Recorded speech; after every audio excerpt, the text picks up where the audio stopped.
Assalamualaikum warahmatullahi wabarakatuh। আসসালামু আলাইকুম। খালাতো ভাইকে নিজের করে পাওয়ার জন্য মেয়েটি তার ভাবি নিসার উপর করে কালো জাদু। আর এই কালো জাদুর ফলে নিসার উপর আসর করে আনজার নামক এক বিশেষ প্রজাতির জিন, যে প্রজাতির জিনরা মানুষদেরকে প্রচন্ড পরিমাণে ঘৃণা করত এবং যার উপর আসর করত তার রক্তের সম্পর্কের প্রত্যেককে নির্মমভাবে যন্ত্রণা দিয়ে মেরে ফেলত।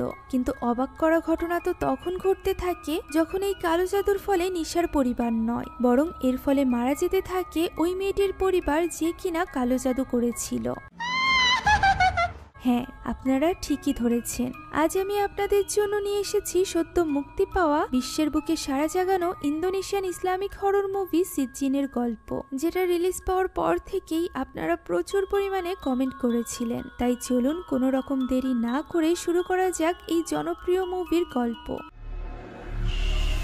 গল্পটি শুরু হয় সূরা আল মুতাফফিফিনের একটি আয়াত দিয়ে, যেখানে সিজ্জিনের ব্যাপারে বলা হয়েছিল। এই সিজ্জিন কি ছিল এবং এই আয়াতের ব্যাখ্যা কি তা আমরা গল্পের সাথে সাথে জানতে পারবো। আপাতত আমরা একজন শামানকে দেখতে পাই, যে কিনা কালো জাদু করছিল। এই শামানের কাছে এসেছিল ইরমা এবং উলান নামে দুই বোন। উলান ইরমাকে জিজ্ঞাসা করে তারা এই ভয়ানক জায়গায় কেন এসেছে। ইরমা কিছু বলার আগেই সেখানে এক অদ্ভুত দেখতে বৃদ্ধা চলে আসে। বৃদ্ধা তাদের দুজনকে দুটি সাদা ওড়না দেয় এবং মাথা ঢেকে নিতে বলে। এরপর বৃদ্ধা দুজনকে সেই শামানের কাছে নিয়ে যায়। শামান প্রথমে তাদের কোনো একটি সূরা পড়তে বলে এবং সে নিজে কিছু তন্ত্রমন্ত্র করতে থাকে। শামান যখন জিজ্ঞাসা করে সে এখানে কেন এসেছে, তখন উত্তরে ইরমা জানায় সে একটি ব্যাপারে জানতে চায়। সে জানতে চায় সে একজনকে বিয়ে করতে পারবে কিনা। তাকে ইরমা মনে প্রাণে ভালোবাসে এবং সারা জীবন তার সাথে থাকতে চায়। ইরমা যখন তার নাম বলে, উলান তখন চমকে ওঠে, কেননা এই লোকটি আর কেউ নয় বরং তাদেরই খালাতো ভাই গালাং ছিল। উলান চমকে ওঠার কারণ হলো গালাং ইতিমধ্যে বিবাহিত। ইরমা এখানে শামানকে গালাংয়ের ছবি দেয় এবং সেই সাথে দেয় কিছু টাকা। আর এরপর শামান জিনদেরকে ডাকতে আরম্ভ করে এবং তাদের কাছে ইরমার প্রশ্নের উত্তর চায়। হঠাৎই শামান ইরমাকে বলে এই ব্যাপারে জবাব দিবে তার নিজের বোন। ইরমা তখন লক্ষ্য করে উলান অদ্ভুতভাবে বসে আছে। হঠাৎই সে ভয়ানক গলায় বলে ওঠে গালান তার কাজিন, সে যেন তার থেকে দূরে থাকে। এই কথা বলেই উলান ঘুরে তাকায়। তার চেহারা সম্পূর্ণরূপে পরিবর্তন হয়ে গিয়েছিল। তাকে কোনো এক জিন বশে এনেছিল। জিনের বশে উলান আরো কিছু কথা বলে, যা শুনে শামান বলে ইরমা যেন গালাংয়ের থেকে দূরে থাকে, তা না হলে গালাংই তার মৃত্যুর কারণ হবে। কথা শুনে ইরমা ভীষণ ভয় পেয়ে যায়। সে কিছুই বলতে পারে না। দৃশ্য চলে যায় 12 বছর পর। আমরা ইরমাকে দেখতে পাই, যে কিনা তার মা এবং বোন উলানের সাথে গালাংয়ের বাড়িতে এসেছিল গালাংয়ের মেয়ে সোফিয়ার জন্মদিন পালন করার জন্য। গালাংয়ের স্ত্রী নিসা তাদেরকে সাদরে গ্রহণ করে নেয়। এখানে তারা টুকটাক কথা বলার পর নিসার শাশুড়িকে দেখতে যায়। নিসার শাশুড়ি অর্থাৎ গালানের মা বেশ কিছুদিন যাবৎ অসুস্থ ছিল।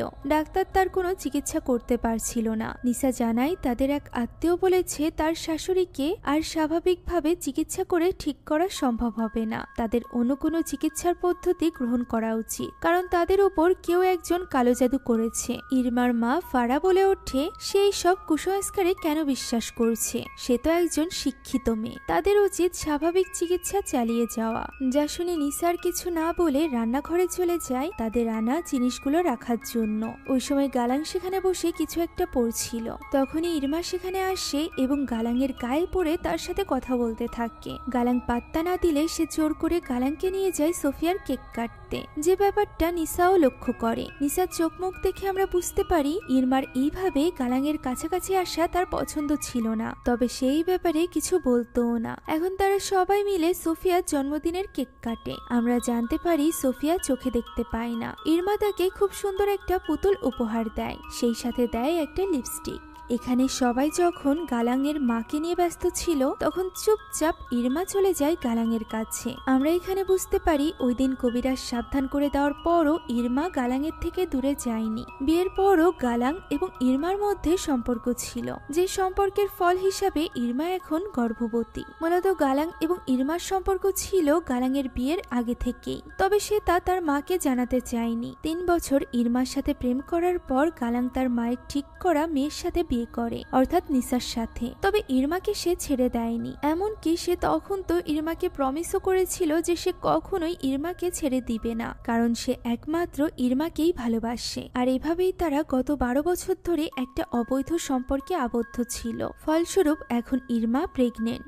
এই ব্যাপারে ইরমা গালাংয়ের সাথে কথা বলতে চায়, তবে গালাং তার বাড়িতে এই ব্যাপারে কথা বলতে রাজি হয় না। গালাং বলে সে তো আগেই বলেছিল তারা সম্পর্কে থাকবে ঠিকই, কিন্তু তারা কখনোই বিয়ে করবে না, কারণ তারা দুজনই রক্তের সম্পর্কে সম্পর্কিত, যে কারণে হয়তোবা তাদের বিয়ে হলে তাদের বাচ্চাদের জীবনে ঝুঁকি থাকতে পারে। এ কথা শুনে ইরমা ভীষণ রেগে যায়। সে সোফিয়ার উদাহরণ টেনে বলে, নিসা তো তার রক্তের কেউ না, তাহলে নিসা এবং তার সন্তান সোফিয়া কেন অন্ধ জন্মগ্রহণ করলো? এ কথা শুনে গালাং এতটাই রেগে যায় যে সে ইরমার উপর হাত তুলতে যায়। ঠিক তখনই সেখানে চলে আসে সোফিয়া। সে গালাংকে ইরমার দেওয়া গিফটের ব্যাপারে জানায় এবং ইরমা আন্টিকে ডাকতে থাকে। তবে গালাং সোফিয়াকে বুঝতে দিতে চাইছিল না তার সাথে এখানে ইরমাও আছে, তাই সে সোফিয়াকে বলে ইরমা এখানে নেই। সোফিয়া বলে সে ইরমা আন্টির পারফিউমের গন্ধ পাচ্ছে। তবে গালাং তার এই কথার উত্তর না দিয়ে তাকে নিয়ে ভেতরে চলে যায়। আর এরপর থেকে গালাং আর কোনো রকম যোগাযোগ রাখে না ইরমার সাথে। ইরমা এতে করে একেবারেই ফ্রাস্ট্রেটেড হয়ে গিয়েছিল। একে তো সে প্রেগনেন্ট ছিল, এর উপর আবার গালাং এখন তাকে পুরোপুরিভাবে ইগনোর করছিল। সে গালাংয়ের সাথে যোগাযোগ করতে চাইছিল, তাই সে বারবার তাকে কল করে যাচ্ছিল। এই ব্যাপারটা ওলানও লক্ষ্য করে। ওলান যেহেতু গালাং এবং ইরমার ব্যাপারে জানতো, তাই সে এখানে ইরমাকে সাবধান করে দেয় যে একদিন তাদের এই পুরো ব্যাপারটা সকলের সামনে চলে আসবে, তখন নিসার মুখোমুখি সে হতে পারবে না। হয়তোবা নিসা এতদিনে বুঝতেও পারছে যে তাদের মধ্যে কি চলছে, যা শুনে ইরমা বেশ রেগে যায় এবং তাকে সেখান থেকে চলে যেতে বলে। এখন এতবার কল দিয়েও গালাং রিসিভ না করায় ইরমা চলে যায় গালাংয়ের দোকানে। বাজারে গালাংয়ের একটি মাংসের দোকান ছিল। সেখানে গিয়েই সকলের সামনে ইরমা গালাংকে প্রশ্ন করে তার সন্তানের ব্যাপারে গালাং কিছু বলছে না কেন। গালাং তাকে চুপ করতে বলে এবং আশেপাশের সবাইকে সরিয়ে দেয়। তবে ইরমা তো এত সহজে চুপ করার পাত্র ছিল না। সে একটি ছুরি তুলে নেয় এবং গালাংয়ের দিকে তাক করে। সে বলে গালাংকে তাদের সন্তানের দায়িত্ব নিতেই হবে। সে শুধুমাত্র গালাংকে চায়, গালাংকে তার হতেই হবে। একথা বলে সে চিৎকার করে তার বাচ্চার ব্যাপারে সবাইকে বলতে চাইছিল। তাই তো তাকে চুপ করাতে গিয়ে গালাংয়ের ধাক্কা লাগে এবং ইরমা নিচে পড়ে যায়। সাথে সাথে ইরমার রক্তপাত শুরু হয়ে যায়। গালাং এটা দেখে ঘাবড়ে যায়। ঠিক তখনই একজন কর্মচারী এসে জিজ্ঞাসা করে কি হয়েছে। ব্যাপারটাকে ধামাচাপা দেওয়ার জন্য গালাং ইরমার পায়ে গরুর রক্তের পানি ঢেলে দেয় এবং বলে মাংসের পাত্রের উপর পড়ে গিয়ে তার পায়ে রক্ত লেগেছে। গালাংয়ের এমন ব্যবহার দেখে ইরমা ভীষণ কষ্ট পায়। তবে তার কষ্টের তো এখনো বাকি ছিল। গালাং যখন ইরমাকে নিয়ে হসপিটালে যায়, তখন তারা জানতে পারে ইরমার গর্ভপাত হয়ে গিয়েছে। যেটা জানার পর ইরমা কাঁদতে থাকে। তবে গালাংয়ের মধ্যে বিন্দুমাত্র অনুশোচনা ছিল না। সে যেন এমনটাই চাইছিল। সে ইরমাকে কিছু টাকা দেয় এবং হসপিটালের বিল পরিশোধ করতে বলে। এরপর সে বলে তারা এতদিন যাবৎ যে সম্পর্কে ছিল সেটা একটা পাপ সম্পর্ক ছিল। ইরমা যেন তাকে আর বিরক্ত না করে এবং তাকে ক্ষমা করে দেয়। তাদের সম্পর্ক এখানেই শেষ। একথা শুনে ইরমা প্রচন্ড ক্ষোভে ফেটে পড়ে এবং জিজ্ঞাসা করে তাহলে সে তাকে কেন স্বপ্ন দেখিয়েছিল, কেন তাকে বলেছিল সে সব সময় তার পাশে থাকবে। উত্তরে গালাং শুধুমাত্র তাকে সরি বলে এবং বলে তার এখন পরিবার আছে। একথা বলেই গালাং সেখান থেকে চলে যায়। পেছনে প্রচন্ড রাগ এবং প্রতিহিংসায় জ্বলতে থাকে ইরমা। এখন ওই রাতে গালাং যখন বাড়িতে ফিরছিল, তখন মসজিদের সামনে তার মসজিদের ইমাম সাহেবের সাথে দেখা হয়। ইমাম সাহেব সোফিয়ার জন্মদিন উপলক্ষে তার জন্য একটি উপহার দেয়, যা খুব সুন্দর একটি জায়নামাজ ছিল। ইমাম সাহেব বলে সোফিয়া বড় হচ্ছে, তার নামাজ পড়া শিখতে হবে, তাই সে তার জন্য এই উপহার দিয়েছে। ইমাম সাহেব আরো বলে ইদানিং গালাং মসজিদে আসছে না, তার উচিত সময় করে নামাজ পড়তে আসা। তার যদি সময় খারাপ চলে তাহলে সে আল্লাহর কাছে প্রার্থনা করতে পারে, আল্লাহ তাআলা তাকে পথ দেখাবে। গালাং তার কথার জবাব না দিয়ে বরং বিদায় নিয়ে সেখান থেকে চলে যায়। বাড়িতে ফিরে সে দেখতে পায় সোফিয়া ইরমার দেওয়া পুতুল নিয়ে খেলছে। নিসা এসে তার গায়ে রক্ত দেখলে গালাং বলে আজ সে খাসি জবাই করেছে, তাই তার জামায় রক্ত লেগেছে। নিসার কাছে গালাংয়ের আচরণ বেশ অদ্ভুত বলে মনে হয়, তবে স্বভাবতই সে খুব একটা কথা বাড়ায় না। এরপর গালাং সরাসরি গিয়ে ঘুমিয়ে পড়ে। মাঝরাতে তার হঠাৎই ঘুম ভাঙে। সে দেখতে পায় সোফিয়া তার কাছে এসেছে। সোফিয়া তাকে বলে আগামী বছর জন্মদিনে সে এই দুটো জিনিস উপহার পেতে চায়। এই বলে সে হাত বাড়িয়ে দেয়। তার হাতে মানুষের দুটি চোখ ছিল। আর এই ভয়ানক স্বপ্ন দেখে গালাং ভীষণ ভয় পেয়ে যায়। ঘুম ভাঙার পর সে ছুটে চলে যায় সোফিয়ার রুমে।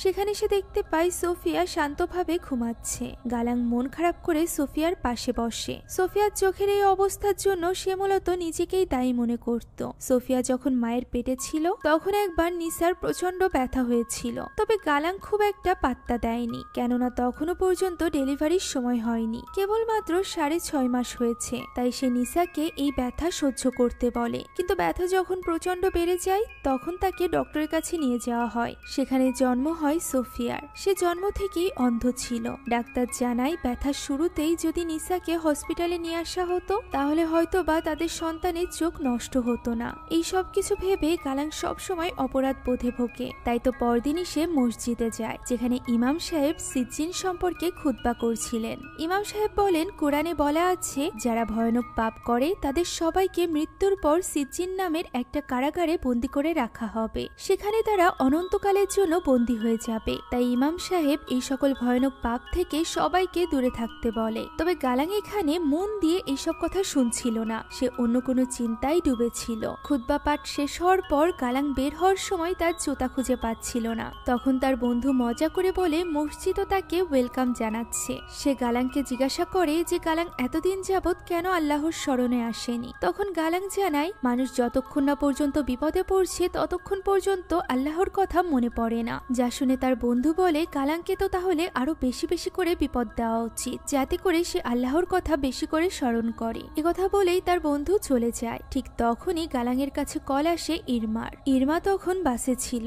সে মূলত ওই কবিরাজের কাছে যাচ্ছিল যার কাছে সে 12 বছর আগেও একবার গিয়েছিল। তবে সে রাগের মাথায় কিছু একটা করার আগে শেষবারের মতো গালাংয়ের সাথে কথা বলতে চাইছিল, কিন্তু গালাং তো ফোন রিসিভ করেই অমনি বলে তার এবং তার পরিবারের থেকে দূরে থাকতে। একথা বলেই সে ইরমার কোনো কথা না শুনেই ফোন কেটে দেয়, যার ফলে ইরমার আরো বেশি রাগ হয়। সে ওই কবিরাজের কাছে যায় এবং সেখানে গিয়ে তার কাছে যত স্বর্ণালঙ্কার ছিল সবকিছু দিয়ে দেয় এবং বলে শুধুমাত্র এর বিনিময়ে সে এমন কোনো ব্যবস্থা চায় যাতে করে সে গালাংয়ের জীবনে একমাত্র নারী হয়ে থাকতে পারে। ইরমা অনেক কিছু হারিয়েছে, তাই এখন সে শুধুমাত্র গালাংকেই চায়। কবিরাজ জিজ্ঞাসা করে এত কিছু হারানোর পরও কি তার মন ভরেনি, সে আরো কিছু হারানোর জন্য এখানে এসেছে। ইরমা তবুও তাকে বারবার অনুরোধ করতে থাকে কিছু একটা করতে, যাতে করে সে গালাংয়ের স্ত্রী হতে পারে। কিছুক্ষণ ভেবে ওই কবিরাজ গালাংয়ের স্ত্রীর নাম জিজ্ঞাসা করে, সেই সাথে জানতে চায় তাদের বাড়িতে কে কে আছে। ইরমা তাকে সব জানিয়ে দেয়। এরপর কবিরাজ বলে জিনের সব থেকে ভয়ানক জাতিগুলোর মধ্য থেকে একটি হলো আনজার। আনজার আবার মুসলমানদের খুবই ঘৃণা করে, তাই সে চেষ্টা করবে আনজার জিন দ্বারা নিসাকে আসর করার 5 রাতের মধ্যেই নিসা এবং নিসার রক্তের সম্পর্কে সবাই মারা যাবে। একথা শুনে ইরমা কিছুটা চমকে যায়, কারণ সে চাইছিল না সোফিয়ার কোনো ক্ষতি হোক। তাই সে বলে নিসার মেয়ে সোফিয়া অনেক ছোট, তাকে কি কোনোভাবে বাদ দেওয়া যায় না। তখন ওই কবিরাজ তাকে উস্কে বলে তার গর্ভের সন্তানের কথা যারা চিন্তা করেনি সে কেন তাদের সন্তানের কথা চিন্তা করছে। তখন ইরমার ভেতরের প্রতিহিংসার আগুন আবারও জ্বলে ওঠে, তাই তো সেই কাজ করতে রাজি হয়ে যায়। কবিরাজ তখন বলে এই সব কিছু করার জন্য প্রথমে তার একটি ষাঁড়ের নাড়ি ভুঁড়ি এবং একটি নতুন লাশের দরকার। লাশে সেই সব নাড়ি ভুঁড়ি পেঁচিয়ে তাতে তন্ত্রমন্ত্র লিখে সে আনজারকে আহ্বান করবে। এরপর তার দরকার হবে নিসার ছবি এবং নিসার শরীরের কোনো একটি অংশ, যেমন তার রক্ত, চুল কিংবা নখ।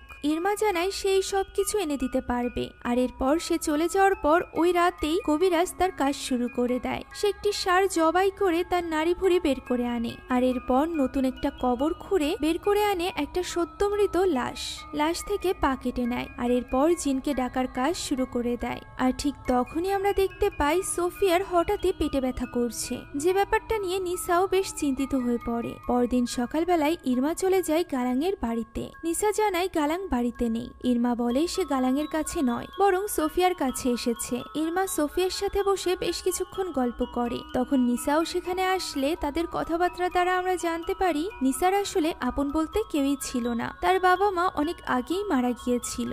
এখন হঠাৎই বাহানা করে ইরমা চলে যায় নিসার ওয়াশরুমে। সেখানে গিয়ে ইরমা একটি চিরুনি থেকে প্রথমেই কিছু চুল নিয়ে নেয়। এবার দরকার ছিল নিসার রক্তের। সৌভাগ্যবশত সে সেখানে থাকা ডাস্টবিনের মধ্যে একটা স্যানিটারি প্যাড প্যাড পায়, যেটা তুলে নেওয়ার পর সে তড়িঘড়ি করে সেখান থেকে বেরিয়ে যায়। নিসা বলে কিছুক্ষণের মধ্যেই গালাং চলে আসবে, সে চাইলে অপেক্ষা করতে পারে। তবে ইরমা বলে তার এত সময় নেই। সোফিয়া তাকে অপেক্ষা করতে বলে এবং তার সাথে খেলতে বলে। তখন সোফিয়া তার গাল ছুঁয়ে আদর করে ওয়াদা করতে বলে যে পরের বার সে অবশ্যই তার সাথে খেলতে আসবে। একথা শুনে ইরমা কিছুটা ইতস্তত বোধ করে, কেননা সে জানতো যে সে সোফিয়ার কত বড় ক্ষতি করতে চলেছে। হয়তোবা এই কালো জাদুর ফলে সোফিয়া মারা যাবে, তাই সে তার চোখের পানি আটকে রাখতে পারে না। এই ছোট্ট মেয়েটিকে তার ভালোবাসার জন্য বলি দিতে হচ্ছে, একথা ভেবেই সে ভীষণ কষ্ট পাচ্ছিল। এক মুহূর্তের জন্য সে তো ভাবেও যে সে হয়তোবা কালো জাদু করবে না, কিন্তু গালাঙের বাড়ি থেকে বের হওয়ার সময় হঠাৎই তার গালাঙের সাথে দেখা হয়, যে কিনা আবারও তার সাথে খারাপ ব্যবহার করতে আরম্ভ করে এবং তার পরিবার থেকে দূরে থাকতে বলে। ফলে ইরমার মনের রাগ আবারও বেড়ে যায়। সে তখনই ওই কবিরাজের কাছে চলে যায় ওই জিনিসগুলো নিয়ে। একে একে সব জিনিসগুলো সে ওই শয়তান কবিরাজের হাতে তুলে দেয়। কবিরাজ বলে সে প্যাড নিয়ে এসে ভালোই করেছে, কেননা রক্ত চুলের থেকে বেশি শক্তিশালী। আই এম রিয়েলি সরি যে ব্যাপারটা খুবই সেন্সিটিভ হওয়া সত্ত্বেও এটা আমার এইভাবে আলোচনা করা লাগছে।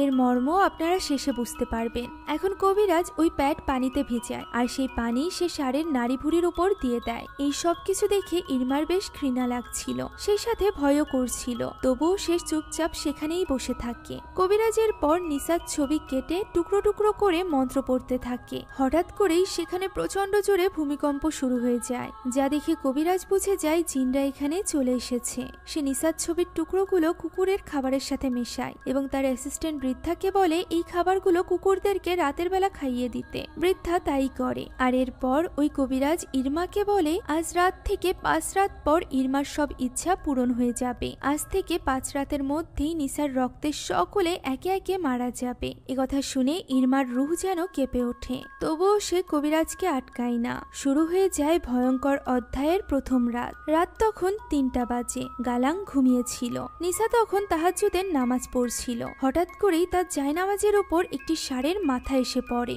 এরপর সিলিং থেকে নাড়ি ভুঁড়ির রক্ত সব তার গায়ে পড়তে থাকে, যেন কি কবিরাজের ব্যবহার করা কালো জাদুর সবকিছু নিসার গায়ে পড়ছিল। এখন প্রচন্ড ভয়ে এবং আতঙ্কে নিসা চিৎকার করতে থাকে। তার এই চিৎকার শুনে গালাং সেখানে দৌড়ে আসে। সে দেখতে পায় সেখানে তো কিছুই নেই, শুধুমাত্র মাথায় হাত দিয়ে চিৎকার করছে নিসা। সে নিসাকে থামাতেই নিসা তাকিয়ে দেখে আসলেই তার আশেপাশে কিছুই নেই। সে গালাংকে বলার চেষ্টা করে সে কি দেখেছে, তবে গালাং তার এইসব কথাই বিশ্বাস করে না, বরং সে বিরক্ত হয়ে বলে রাত 3টা বাজে, সে নিসার এইসব আজে বাজে কথা শুনতে পারবে না।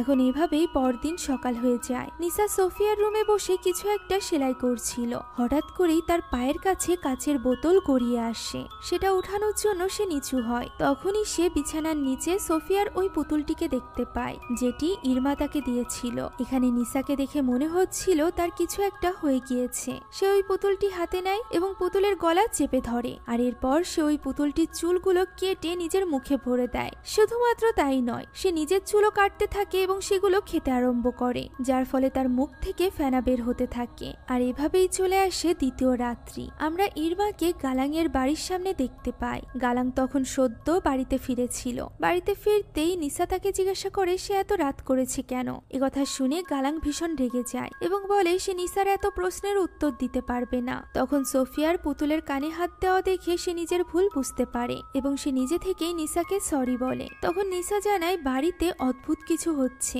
জানিয়ে সে কথা বলতে চায়। তবে গালাং বলে সে এখন এই সব কিছু শুনতে ইচ্ছুক নয়, পরবর্তীতে সে এইসব নিয়ে কথা বলবে। এদিকে ইরমা দীর্ঘ 1 রাত পর বাড়িতে ফিরেছিল, যে কারণে তার মা ভীষণ রেগেছিল। তবে ইরমা এখানে তার কথার কোনো জবাব দেয় না, বরং ঘরে চলে যায়, যেখানে তার জন্য অপেক্ষা করছিল তারই ছোট বোন উলান। এখানে উলান বলে সে নিজের ব্রেসলেট সহ ইরমার কোনো গয়নাই খুঁজে পাচ্ছে না। নিশ্চয়ই ইরমা সব গয়না বেচে ওই কবিরাজকে টাকা দিয়েছে। সে এত নির্দয় হলো কিভাবে? গালাংয়ের মতো একজন ছেলেকে পাওয়ার জন্য সে নিজের পরিবারের কথা পর্যন্ত ভাবছে না, যা শুনে ইরমা ভীষণ রেগে যায়। সে বলে উলান সব সময় তার মায়ের মতো ব্যবহার করে, তাকে কখনোই সাপোর্ট করেনি, সে তাকে বুঝতে পর্যন্ত চেষ্টা করে না। এই সব বলে সে উলানকে ঘর থেকে বের করে দেয়। আর এরপর সে নিজের বিছানায় গিয়ে শুয়ে পড়ে। কিছুক্ষণ পর হঠাৎই তার ঘরের দরজা একা একাই খুলে যায়। সে দরজা বন্ধ করে এবং আবারও বাতি নিভিয়ে শুয়ে পড়ে। তখন তার মনে হয় কেউ একজন তার চাদর ধরে টানছে। সে এতে করে ভয় পেয়ে যায় এবং বাতি জ্বালিয়ে দেয়। পিছে ঘুরে দেখতে পায় তার পাশে শুয়ে আছে উলান। উলান উলানের শরীরে হাত দিতেই সে পাশ ফেরে এবং ইরমা দেখতে পায় এটি উলান নয় বরং ভয়ানক কোনো জিন। তার মুখ থেকে পোকা বের হচ্ছিল এবং পুরো মুখ পোড়া। ইরমা তখন চিৎকার করে দরজা খুলতেই বাইরে উলানকে দেখতে পায়। উলান জিজ্ঞাসা করে তার কি হয়েছে, তবে ইরমা তাকে কিছুই বলে না। এদিকে ওই সময় নিসা তার ঘরে নামাজ পড়ছিল। হঠাৎ করেই সে প্রচন্ড ছটফট করতে আরম্ভ করে। সোফিয়া সেখানে আসে এবং তাকে জিজ্ঞাসা করে তার কি হয়েছে, তবে নিসা মেয়ের প্রশ্নের কোনো জবাব দিতে পারে না। এভাবে এক সময় নিসা রক্ত বমি করতে থাকে এবং বমির সাথে মুখ থেকে বেরিয়ে আসে বড় বড় পোকা। নিসা এতে করে প্রচন্ড ভয় পেয়ে যায়। কিছুটা ধাতস্থ হয়ে সে ওই পোকাগুলোকে একটি জারে পুড়ে নেয়। এর কিছুক্ষণ পর আমরা নিসাকে তার শাশুড়ির সাথে দেখতে পাই। নিসা তার শাশুড়ির গা মুছিয়ে দিচ্ছিল। হঠাৎ করেই নিসার কিছু একটা হয়ে যায়। সে গা মোছার ওই কাপড় দিয়ে তার শাশুড়ির মুখ চেপে ধরে। একটু পরই তার হুঁশ ফিরে আসে। সে বুঝতে পারে সে কি করতে যাচ্ছিল, তাই সে দ্রুত হাত সরিয়ে ফেলে এবং বারবার তার শাশুড়ির কাছে ক্ষমা চাইতে থাকে। তার মধ্যকার এই পরিবর্তন নিয়ে সে নিজেও চিন্তিত ছিল। এই চিন্তা মাথায় নিয়ে সে রান্নাঘরে যায় এবং চুলায় স্যুপ বসায়, আর এরপর সে টয়লেটে যায়। অন্যদিকে ওই সময় এক ভয়ানক ব্যাপার ঘটে। এতদিন ধরে প্যারালাইজ গালাঙের মা হঠাৎই উঠে দাঁড়ায়। সে হেঁটে হেঁটে আস্তে আস্তে করে রান্নাঘরে এসে দাঁড়ায়। এই ব্যাপারে কোনো কিছু না জানা নিসা বাথরুমে গিয়ে দেখতে পায় কৌটায় রাখা তার মুখ থেকে বের হওয়া ওই পোকাগুলো উধাও হয়ে গিয়েছে, যা দেখে নিসা অবাক হয়ে যায়। তবে সে বাইরে বের হয়ে যা দেখে তা আরো বেশি ভয়ানক ছিল।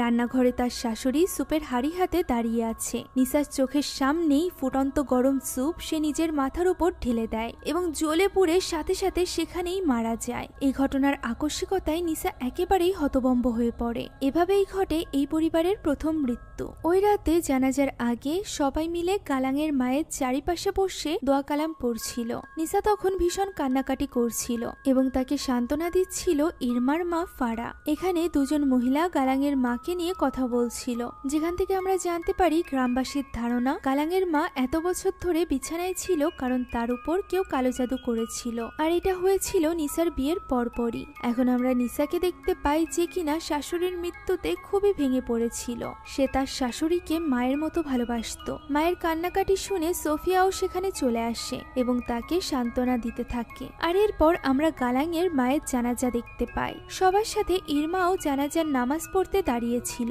নামাজের মধ্যে হঠাৎ করেই তার মনে হয় তার শরীরে কেউ হাত দিয়েছে, তবে পাশ ফিরতেই সে কাউকেই দেখতে পায় না। তবে সে সামনে ঘুরতেই আমরা ভয়ানক নিসাকে দেখতে পাই, যে কিনা তার দিকে তাকিয়েই হাসছিল।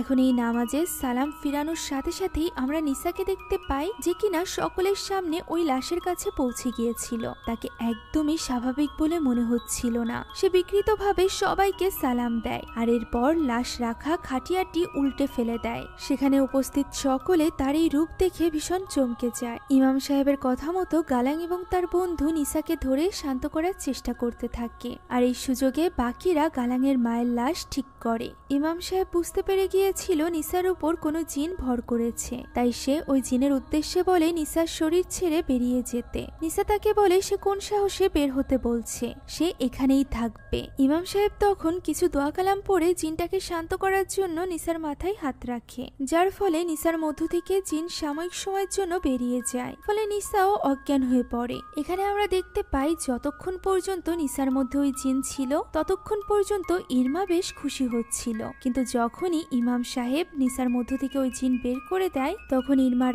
আর এই ব্যাপারটা ভালো লাগে না। আর এরপর ইমাম সাহেব গালাংকে বলে নিসার উপর খারাপ জিন ভর করেছে, যা শুনে গালাং বলে গতদিন নিসা তাকে বলেছিল যে তার সাথে অদ্ভুত সব ঘটনা ঘটছে, তবে সেই তার কথা বিশ্বাস করেনি। তখন ইমাম তাকে সান্ত্বনা দেয় এবং বলে আপাতত গালাঙের মায়ের ব্যাপারে তাদের ভাবা উচিত। তাই এবার সবাই মিলে গালাঙের মাকে যথাযথ মর্যাদার সাথে দাফন করে। এটা ছিল তৃতীয় রাত। হঠাৎই রাতের বেলা গালাঙের কিছু শব্দ শুনে ঘুম ভেঙে যায়। শব্দ শুনে মনে হচ্ছিল অনেকে একসাথে মিলে জিকির করছে। তাই এই শব্দগুলো অনুসরণ করে যখন সে নিচে নামে তখন সে দেখতে পায় এক ভয়ঙ্কর দৃশ্য। তার মেয়ে সোফিয়া কাফনে মোড়ানো অবস্থায় শুয়ে আছে এবং তার চারপাশে অসংখ্য জিন জিকির করছে।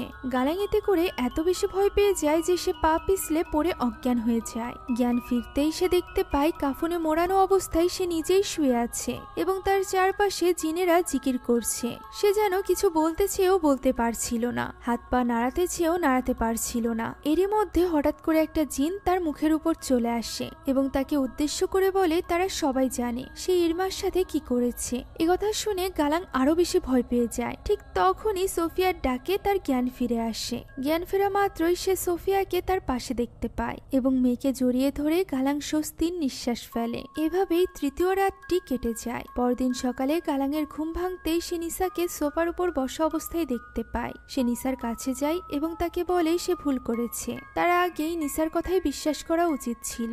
আসলেই তাদের এই বাড়িতে খারাপ কিছু হচ্ছে। তবে সে নিসাকে এই ব্যাপারে চিন্তা করতে নিষেধ করে, কেননা সে এখনই যাবে ইমাম সাহেবের কাছে সাহায্য চাইতে। পরক্ষণেই আমরা গালাংকে ইমাম সাহেবের সাথে কথা বলতে দেখতে পাই। ইমাম সাহেব জানায় ব্যাপারটা খুবই কঠিন হবে, কারণ নিসাকে যে জিন ভর করেছে সেটি বেশ খারাপ ধরনের একটা জিন। এই ধরনের জিন সাধারণত কালো জাদুর ফলে ভর করে, আর এইসব জিন যাদের উপর ভর করে তাদের একেবারে নিঃশেষ করে ফেলে। কেউ যদি কারোর উপর কালো জাদু করে তবেই এই সকল জিন ভর করে, আর এই কালো জাদুর উপর সকলকেই বিশ্বাস করতে হবে, কারণ এটি রাসূলুল্লাহ সাল্লাল্লাহু আলাইহি ওয়াসাল্লামের সময় থেকে চলে আসছে। পবিত্র কোরআন শরীফেও এর ব্যাপারে বলা আছে। গালাং জিজ্ঞাসা করে সে এখন কি করতে পারে। ইমাম সাহেব বলে যত খারাপ জিনই হোক না কেন আল্লাহ সবকিছুরই সমাধান রেখেছেন। ইমাম সাহেব চেষ্টা করবে তার সাধ্যমতো সাহায্য করার। এখন ইমাম সাহেব কিছু সূরা একটি কাগজে লিখে তা পানির বোতলে রেখে দেয়, আর এরপর সে গালাংকে বলে এই পানি প্রতি ওয়াক্তের নামাজের সময় অজু করে সে যেন নিসার কপালে মাখিয়ে দেয়। অন্যদিকে নিসা তখন বাড়িতে একা ছিল। সে টয়লেট থেকে হঠাৎই আওয়াজ শুনতে পায় এবং সেদিকে এগিয়ে যায়। সেখানে গিয়ে সে যা দেখে তা আমিও এক্সপ্লেন করতে পারবো না, তাই এই দৃশ্যটাকে এড়িয়ে যাচ্ছি। এখন গালাং বাসায় ফিরে নিসাকে পুরোপুরি নোংরা অবস্থায় পায় এবং কোনো মতে সে তাকে পরিষ্কার করে। এই সময় নিসাকে দেখে বোঝাই যাচ্ছিল সে যেন নিজের মধ্যেই নেই। ওয়াক্ত হয়ে গিয়েছিল, তাই গালাং ওই পবিত্র পানি বের করে নিসার কপালে লাগাতে যায়। তবে সেটা দেখা মাত্রই নিসা প্রচন্ড ছটফট করতে এবং চিৎকার চেঁচামেচি করতে থাকে। গালাং তবুও জোর করে তার মুখে ওই পানি মাখিয়ে দেয়, যার ফলে নিসা একেবারেই নিথর হয়ে পড়ে। তখন গালাং তাকে জড়িয়ে ধরে বলে যে তার মা মারা গিয়েছে। এখন আপন বলতে সোফিয়া এবং নিসাই আছে, তাই নিসা যেন এরকমটা না করে তার সাথে। মূলত সেইখানে নিসার এমন অবস্থা দেখে বেশ ভেঙে পড়েছিল। সে নিসাকে ঘরে শুইয়ে দেয়, আর এরপর সেখানে থাকা ক্যাসেটে আয়াতুল কুরসি চালিয়ে দিয়ে সে ঘর থেকে বেরিয়ে যায়। তবে সে বের হওয়ার সাথে সাথেই ক্যাসেটটি বন্ধ হয়ে যায়, আর ঠিক তখনই আমরা নিসার এক ভয়ানক রূপ দেখতে পাই। আর এভাবেই চলে আসে ভয়ানক চতুর্থ রাত। আমরা ইরমাদের বাড়ি দেখতে পাই। ইরমার মা তখন বাড়িতে একা ছিল। তার কিছু একটা হয়ে গিয়েছিল। সেসব কাচের জিনিসপত্র আশ্রে আশ্রে ভাঙছিল।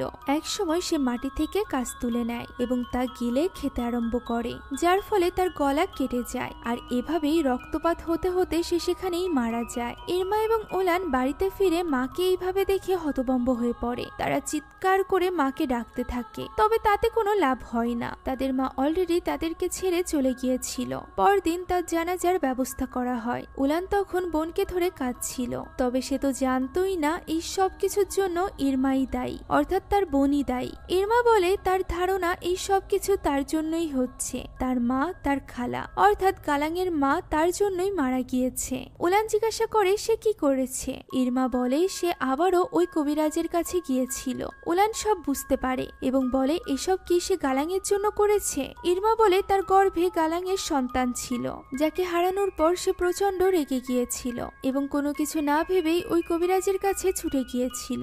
ইরমা আরো জানায় কবিরাজ বলেছিল শুধুমাত্র নিসার রক্তের সম্পর্কের আত্মীয়রাই মারা যাবে, অথচ নিসার শাশুড়ি বা তাদের মা কেউই নিসার রক্তের সম্পর্কের না। তাহলে তারা কেন মারা যাচ্ছে? সবকিছু কেন উল্টোপাল্টা হচ্ছে? তখন উলান কাঁদতে কাঁদতে বলে ওই কবিরাজ তাকে বোকা বানিয়েছে। সে এখন কি চায়? সে আসলেই খুব নির্দয় একজন মহিলা। তাদের মা মারা গিয়েছে, এর মানে তারাও ছাড় পাবে না, কেননা তাদের মায়ের রক্তই তো তাদের শরীরে বইছে।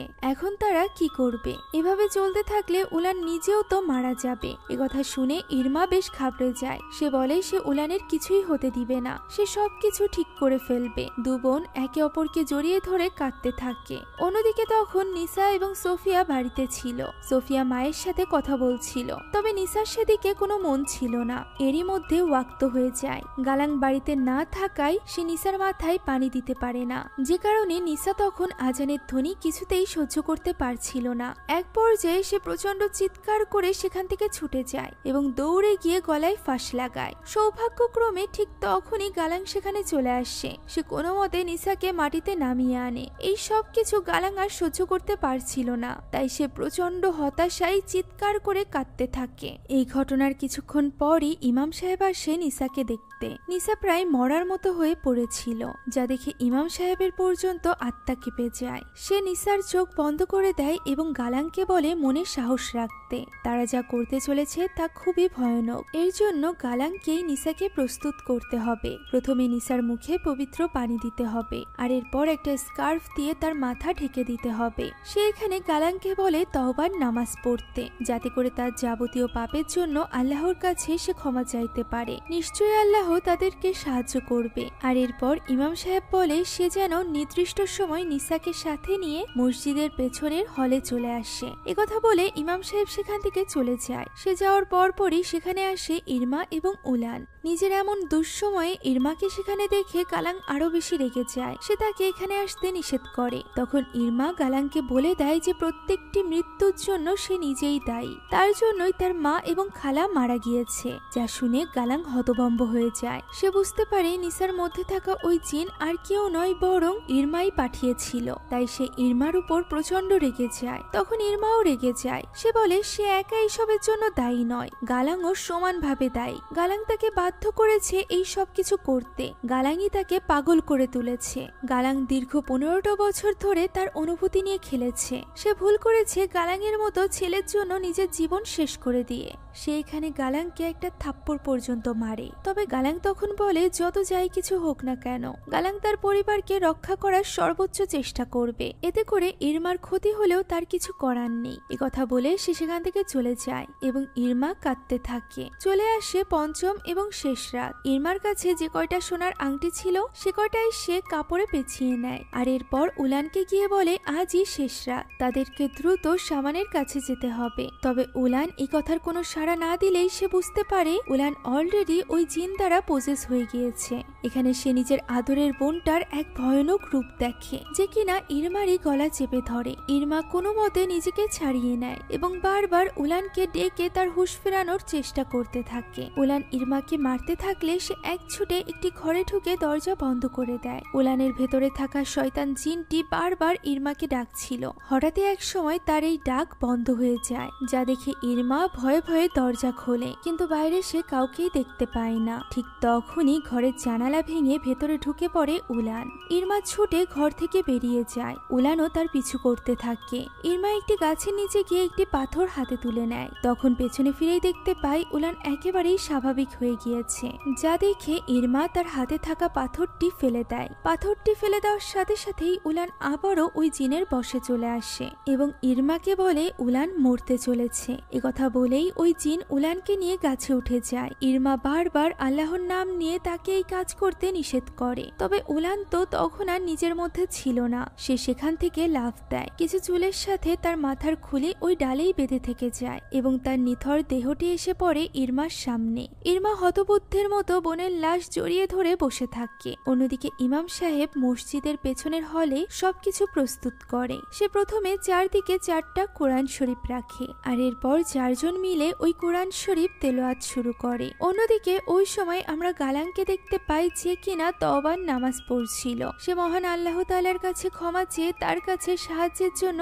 আকুতি জানায়। আর এরপর নিসার মাথায় ঘুমটা পরিয়ে দিয়ে তাকে তৈরি করে নেয়। আর এরপর স্ত্রী এবং সন্তানকে জড়িয়ে ধরে, কেননা সামনে তাদের সাথে কি হতে চলেছে তা তারা জানতো না। এখন নিসাকে নিয়ে যাওয়া হয় ইমাম সাহেবের কাছে ওই মসজিদের পেছনের হলে, যেখানে নিসাকে বসানোর জন্য ইমাম সাহেব ওই চেয়ারটি রেখেছিল। সে প্রথমেই কিছু সূরা পড়ে নিসার গায়ে পানি ছেটাতে যায়। তবে নিসা তখন পাল্টা আক্রমণ করে তার হাতে থাকা ওই পবিত্র পানি ফেলে দেয়। ফলে সকলে মিলে আগে নিসাকে একটি দড়ি দিয়ে বাঁধার চেষ্টা করে, আর এরপর পবিত্র কালেমা লেখা কাপড় জড়িয়ে নিসাকে শান্ত করার চেষ্টা করে। অন্যদিকে ওই সময় ইরমা একটি বাসে ছিল। সে মূলত এই বাসে করে ওই কবিরাজের বাড়িতেই যাচ্ছিল। সেখানে পৌঁছে সে ওই কবিরাজের সাথে দেখা করতে চায়। তখন ওই বৃদ্ধা তাকে জানায় যে কবিরাজ বাড়িতে নেই, যা শুনে ইরমা কাঁদতে কাঁদতে বলে কবিরাজকে তার ভীষণ প্রয়োজন। তার মা কেন মারা গেল এটা সে জানতে চায়। তখন বৃদ্ধা জিজ্ঞাসা করে ইরমা আসলে কার রক্ত এনে দিয়েছিল,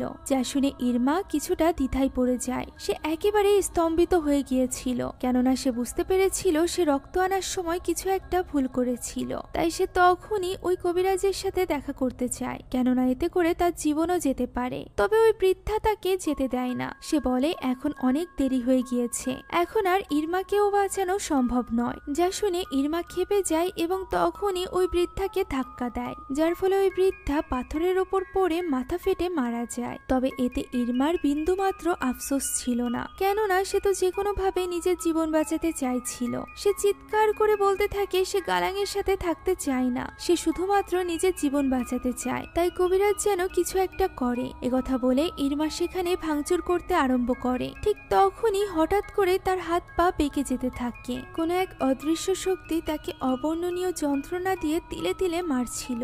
এক পর্যায়ে ওই শক্তি একটা কাঠের টুলের সাথে তার মাথা আঘাত করতে চাইছিল। ইরমা অনেক চেষ্টা করে নিজেকে আটকানোর, তবে সে কোনোভাবেই নিজের উপর নিয়ন্ত্রণ নিতে পারছিল না, যে কারণে এক পর্যায়ে তার মাথা সজোরে বাড়ি খায় ওই টুলের সাথে এবং তার মাথা ফেটে যায়। অন্যদিকে তখন নিসার সাথে ইমাম সাহেব পেরে উঠছিল না। আসলে নিসার সাথে নয়, বরং নিসার মধ্যে থাকা ওই জিনের সাথে, যে কিনা নিসাকে তখন হাওয়ায় ভাসিয়ে রেখেছিল। তারা কেউই বুঝতে পারছিল না যে তারা এখন কি করবে, তারা কিভাবে নিসাকে বাঁচাবে। তখন ইমাম তার কাছে থাকা সর্বশেষ উপায়টি বের করে নিয়ে আসে। এটি ছিল একটা বিশেষ লাঠি, যা দিয়ে কোনো জিনের আছর করা ব্যক্তির উপর মারলে তার প্রভাব গিয়ে পড়ে ওই জিনের উপর, এতে করে ওই ব্যক্তির কিছুই হয় না। সে ওই লাঠিটা দিয়ে নিসার উপর বাড়ি মারতে চাইছিল, তবে গালাং তাকে আটকায়, কেননা এতে করে নিসার জীবনও চলে যেতে পারে। তবে ইমাম যতক্ষণে তাকে বোঝায় এবং আবারও নিসার উপর আক্রমণ করতে যায়, ততক্ষণে ওই জিনের আক্রমণ আরো কয়েক গুণ বেড়ে যায়। পাশেরই একটি কাঁচ ফেটে এসে সকলের কানে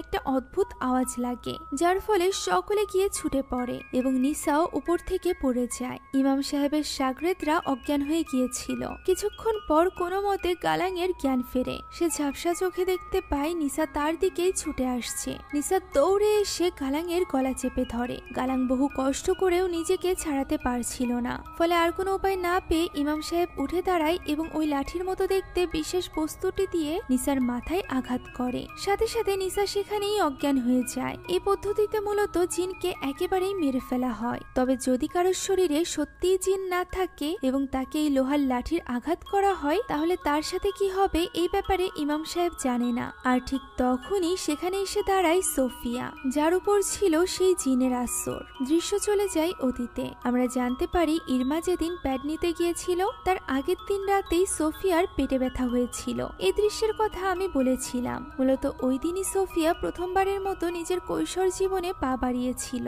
যে ব্যাপারটা নিয়ে নিসা খুব এক্সাইটেড ছিল। সে নিজেই তার মেয়ের প্যাড ডাস্টবিনে ফেলেছিল, যা পরবর্তীতে তুলে নেয় ইরমা। ইরমা ভেবেছিল এই রক্ত হয়তোবা নিসার, কিন্তু এটা ছিল সোফিয়ার রক্ত। আর এই কারণেই সোফিয়ার রক্তে সকলে একে একে করে মারা যাচ্ছিল। তার মধ্যে থাকা জিন একে একে সোফিয়ার দাদিকে, সোফিয়ার দাদির বোনকে অর্থাৎ ইরমার মাকে, সেই সাথে তার ফুফু উলান সবাইকে মেরে ফেলেছিল। আর এরা সবাই মারা যাওয়ার সময় সেখানে উপস্থিত ছিল সোফিয়া। এমনকি যে অদৃশ্য শক্তি ইরমার হাড় ভেঙে তাকে মেরে ফেলেছিল, সেই অদৃশ্য শক্তি পর্যন্ত সোফিয়া নিজে ছিল। অর্থাৎ প্রথম থেকে এখন পর্যন্ত সোফিয়াই আসলে ওই জিনের আসরে ছিল। এই জিন জাতি খুবই চালাক, আর এই কারণেই তারা নিসাকে এমন ভাবে করে রেখেছিল যাতে করে সবাই মনে করে নিসাই আসলে ওই জিনের আছরে আছে এবং সোফিয়ার দিকে কেউ খেয়াল না করে। এখানে সোফিয়াকে দেখা মাত্রই ইমাম সাহেব এই সব ব্যাপার বুঝে যায়, তাই সে এই ব্যাপারে গালাংকে জানায়। তখন গালাং তার মেয়ের কাছে ক্ষমা চায়, তবে সোফিয়া সেদিকে কর্ণপাত না করে দূর থেকে গালাংয়ের গলা চেপে ধরে, যা দেখে ইমাম সাহেব দোয়া পড়ে তাসবিহ ছুঁড়ে মারে সোফিয়ার দিকে। ফলে সোফিয়া অনেক জোরে চিৎকার করে সেখানে অজ্ঞান হয়ে যায়। তবে ইতিমধ্যে গালাঙের গলার হাড় ভেঙে গিয়েছিল, তাই তো সে সেখানেই পড়ে মারা যায়। আর এরপর আমরা একটা আর্টিকেল দেখতে পাই, যেখানে লেখা ছিল তুর্কির একটি মসজিদের বেসমেন্টে খুব ভয়ানক অবস্থায় এক পরিবারকে পাওয়া গিয়েছে। পরিবারের কর্তাকে ঘাড় ভাঙা অবস্থায় মৃত পাওয়া গিয়েছে। তার স্ত্রীর অবস্থাও বেশ আশঙ্কাজনক। তার এখনো পর্যন্ত জ্ঞান ফেরেনি, তবে তাদের মেয়েটি সুস্থ আছে, যাকে দেখাশোনার জন্য তার কোনো আত্মীয় স্বজনই নিয়ে বেঁচে নেই। লোকটির 2 কাজিনকে 2টি আলাদা স্থানে মৃত অবস্থায় পাওয়া গিয়েছে। তার স্ত্রীকে হসপিটালে ভর্তি করা হয়েছে। ডাক্তাররা তার রোগ নির্ণয় করতে পারছে না, সে এখনো পর্যন্ত কোমায় আছে। আর এরপর আমরা হসপিটালে ভর্তি নিসাকে দেখতে পাই, যার তখনও পর্যন্ত জ্ঞান ফেরেনি। ওই রুমে কেউ প্রবেশ করে এবং হঠাৎই সে ছটফট করতে থাকে। আর তখনই সোফিয়া তার গায়ে হাত বুলিয়ে তাকে চুপ করতে বলে। আর এই ভয়ানক দৃশ্যের মধ্য দিয়ে আজকের এই গল্পটি এখানেই শেষ হয়ে যায়। শেষ দৃশ্য দ্বারা আমরা এটাই বুঝতে পারি সোফিয়া এখনো পর্যন্ত পুরোপুরি সুস্থ নয়, তার উপর এখনো আনজার জিনের ছায়া রয়েছে। তুর্কিতে ঘটা একটা সত্য ঘটনার উপর ভিত্তি করে নির্মাণ করা হয়েছিল তুর্কির সিজ্জিন মুভি। আর ওই সিজ্জিন মুভি থেকেই নির্মাণ করা হয়েছে এই মুভিটি। তবে এটা ইন্দোনেশিয়ান হওয়ায় এখানকার হরর সিনগুলো আরো বেশি হরিফাই। এছাড়া কিছু কিছু ব্যাপার তুর্কির সিজ্জিন মুভি থেকে একটু পরিবর্তন করা হয়েছে, যে পরিবর্তনগুলো বেশ ভালোই লেগেছে। আশা করছি আপনাদের কাছেও এই গল্পটি ভালো লেগেছে।